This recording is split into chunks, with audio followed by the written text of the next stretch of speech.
This video is sponsored by Ram Ram Group of Companies. इसी बीच एक किस्सा याद आता है। दरअसल संसद के सेंट्रल हॉल में लगे नेताओं के फोटो पर रामविलास पासवान की नजर पड़ी। एक एक कर हर नेता की तस्वीर को उन्होंने देखा, लेकिन अजीब सा महसूस हुआ। वजह थी उस वक्त बाबा साहेब भीमराव अंबेडकर की तस्वीर सेंट्रल हॉल में मौजूद नहीं थी। फिर क्या था? सवालों की बौछार करने वाले रामविलास पासवान ने कई सवाल दागे, लेकिन लोकसभा सचिवालय ने तर्क दिया कि जगह ही नहीं है बाबा साहब भीमराव अंबेडकर की तस्वीर लगाने की। फिर क्या? रामविलास पासवान ने मोर्चा खोल दिया और यह मोर्चा तब तक जारी रहा जब तक संसद के सेंट्रल हॉल में बाबा साहेब की तस्वीर नहीं लगी। यानी आजादी से करीब 39 साल बाद बाबा साहेब की तस्वीर संसद के सेंट्रल हॉल में रामविलास पासवान की वजह से लग पाई। यही नहीं, बात 14 अप्रैल 1990 की है, जब एक स्टेडियम में दलित सेना का कार्यक्रम रखा गया। खुद प्रधानमंत्री वीपी सिंह आए। लाखों लोगों की भीड़ देख वीपी सिंह खुश थे, लेकिन रामविलास पासवान का एजेंडा ही दूसरा था।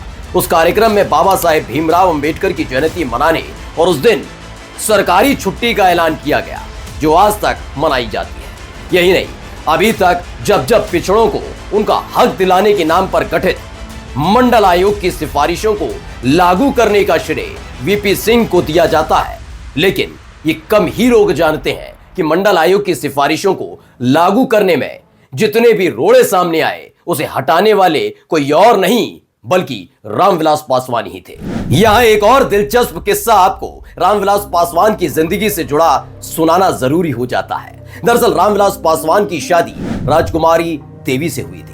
उनसे रामविलास पासवान की 2 बेटियां हैं, लेकिन साल 1981 में उन्होंने अपनी पहली पत्नी यानी राजकुमारी देवी को तलाक दे दिया और 2 साल बाद यानी साल 1983 में रामविलास पासवान ने पंजाब के अमृतसर की रहने वाली और पेशे से एयर होस्टेस रीना शर्मा से शादी की, जिनसे रामविलास पासवान के 2 बच्चे हैं, एक बेटा जिनका नाम चिराग पासवान है और दूसरी बेटी। यह किस्सा वाकई दिलचस्प है कि मंडल आयोग में अहम भूमिका निभाई तो कई दफा छुआछूत और ऊंच नीच को लेकर रामविलास पासवान संसद में गरजते रहे। उनके बेटे चिराग पासवान दिल्ली के गोल्डन जुबली एयरफोर्स बाल भारती स्कूल में तब पढ़ा करते थे। स्कूल का एनुअल फंक्शन था, सबको अपने पेरेंट्स के साथ आना था, लेकिन बेटे के फंक्शन में आने से रामविलास पासवान ने इनकार कर दिया।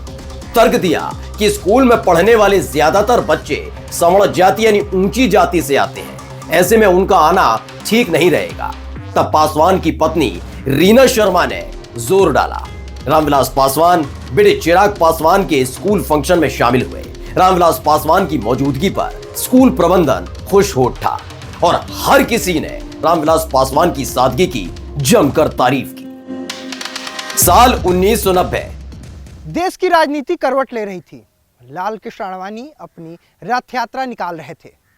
23 अक्टूबर 1990 को जैसे ही आडवाणी की रथ यात्रा बिहार के समस्तीपुर पहुंची, उस वक्त बिहार के सीएम लालू प्रसाद यादव के आदेश पर उन्हें गिरफ्तार कर लिया गया। आडवाणी की गिरफ्तार से नाराज बीजेपी ने वीपी सिंह सरकार से अपना समर्थन वापस ले लिया। इस तरह वीपी सिंह की सरकार गिर गई। लेकिन वीपी सिंह सरकार के वक्त जो मंत्री बनने का सफर रामविलास पासवान ने शुरू किया, तो अलग अलग दल, अलग अलग नेताओं के साथ रहकर भी रामविलास पासवान का केंद्र में मंत्री बनने का सिलसिला जारी रहा। रामविलास पासवान साल 1980, 1989, 1991, 1996, 1998, 1999, 2004 और 2014 में लोकसभा सदस्य चुने गए। यही नहीं, रामविलास पासवान वीपी सिंह, एचडी देवेगौड़ा, इंद्र कुमार गुजराल, अटल बिहारी वाजपेयी, मनमोहन सिंह और नरेंद्र मोदी सरकार में भी मंत्री रहे।